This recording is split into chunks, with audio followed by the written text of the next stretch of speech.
Magandang gabi sa inyo mga tagapakinig. Ako, ang inyong Kuya Kwen.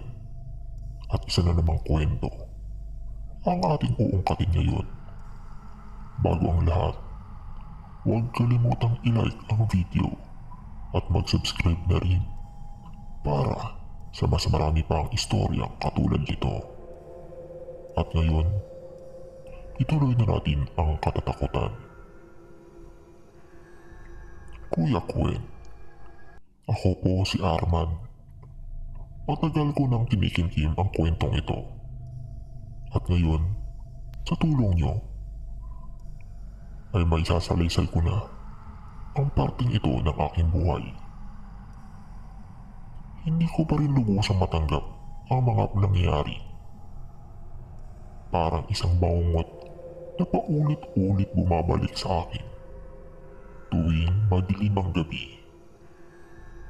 Pero sa pagkakataong ito, gusto kong ibahagi sa inyo ang karanasan na hindi lang babala, kundi upang mailabas ko na rin ang bigat sa aking dibdib. Nagsimula ang lahat. Isang gabi, napakainit. Lumabas ako ng bahay para bumili ng maiinom sa tindahan sa kanto. Habang naglalakad ako pabalik, napansin ko ang isang babae sa gilid ng kalsada. Nakaupo ito sa bangketa. Tila litong-lito at pagod na pagod. Maganda siya.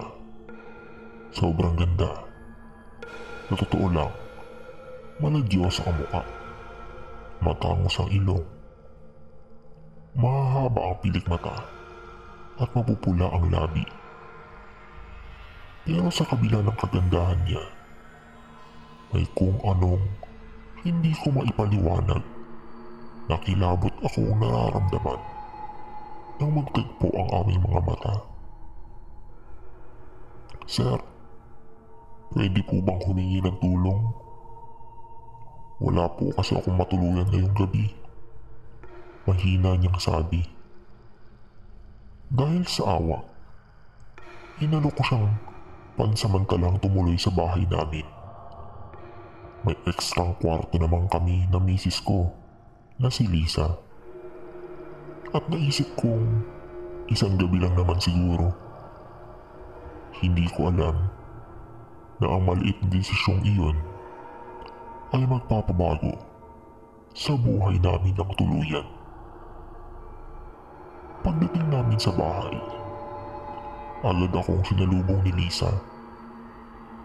Kita sa mukha niya ang gulat at inis nang makita na may kasama akong babae.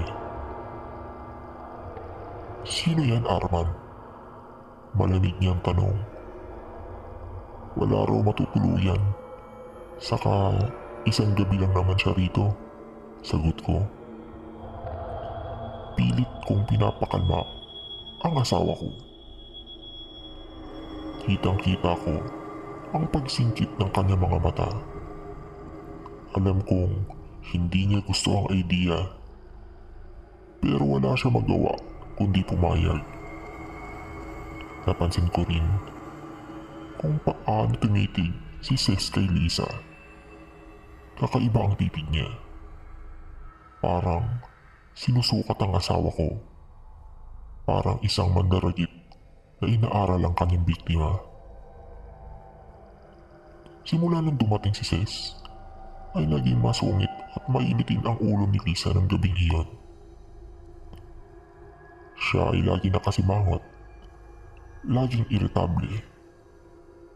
Hindi ko alam kung dahil ba ito kay Ses o may iba pa siyang nararamdaman.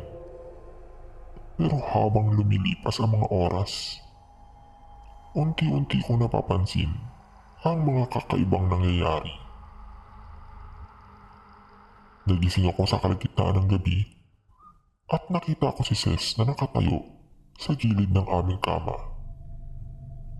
Akala ko nung unay namamali lang ako ng tingin.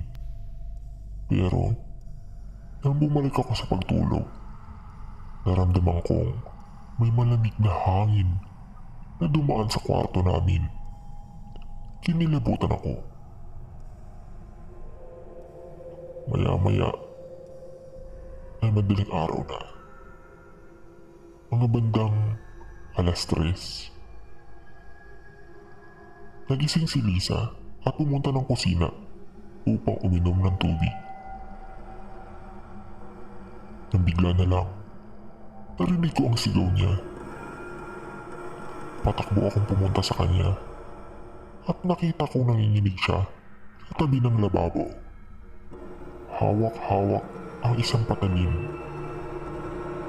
Arman, nakita ko siya. Iba siya. Iba siya. Halos maiyak niyang sabi. Nakita raw niya si Sis na nakayuko sa ibabaw ng lamesa. Tila may kinakain akong ano. Nang lumapit siya, nakita niya ang isang malaking piraso ng hilaw na karne na nilalantakan ni Sis. Pero hindi ito basa-basang karne. Mukha itong laman ng tao.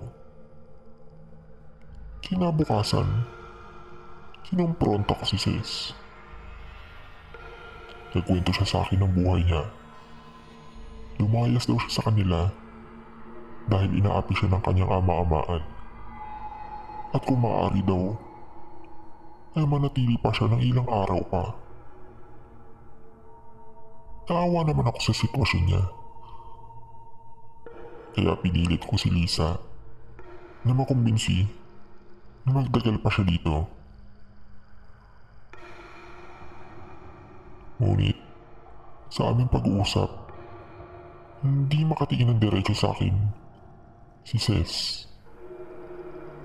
Patuloy lang siyang nakangiti sa akin ng payuko. Dito ko napansin ang isang bagay na hindi ko kaagad naisip noon. Pakiramdam ko, nahuhulog ako sa kanyang mga mata. Pakiramdam ko, hindi ko kayang tanggihan ang kahit anong sabihin niya. Parang may kumokontrol sa akin. Hanggang sa dumating ang pinaka-nakakatakot na gabi sa buhay ko. Nagising ako sa sigawan ng mga anak namin. Napatayo ako at patakbong lumabas ng kwarto. Doon ko nakita si Sis na nakalutang sa ere. Hawak siya na may mahabang kuko sa liig. Isang nilalang na may matang nagliliwanag sa dilim. Nakangiti siya, pero hindi ito ngiting maganda. Isa itong ngiti na naswang na nasisihan sa kanyang biktima. Hawak-hawak ni Sis si Lisa, habang ang aking asawa ay nakanganga ang bibig na tila hindi makahinga. Wala ka na magagawa, Arman, aniya. Matagal na kitang hawak. Pero ng mga sandaling yon, parang natauhan ako. Naalala ko ang pamilya ko, ang tunay na mahalaga sa akin. Kumuha ako ng itak mula sa likod ng pinto at sinugo si Sis. Narinig ko ang kanyang hiyaw. Isang tunog na hindi makatao. Mataas at matinis. Parang hinahati ang hangin. Nakita kong dahan-dahang nagbago ang anyo niya. Hindi na siya ang magandang babae na kilala ko. Ang balat niya magaspang. Humaba lalo ang kanyang ngipin at ang kanyang mga matay nagdilim na parang kalaliman ng impyerno. Hindi niyo ako matatalo. Ako na ang maghahari sa tahanang ito, sigaw niya. Hinampas ko siya ng itak. Ilang beses ko siya napuruhan. Alam kong ininda niya yun at lumipad palabas ng bahay. Habang hininga kaming lahat, Si Lisa ay sugatan pero buhay. Ang mga anak namin ay nanginginig naman sa takot.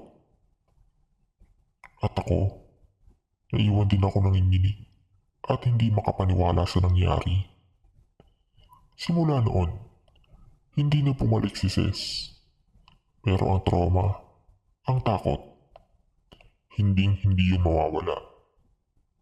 At minsan, sa kalagitnaan ng gabi, nararamdaman ko pa rin ang malamig na hangin na dumadaan sa bahay namin. At baka nandyan pa rin siya, naghihintay ng susunod niyang biktima. Mga tagapakinig, lagi kayong mag-iingat. Minsan, ang pinakamagandang mukha ay siyang pinakadelikado.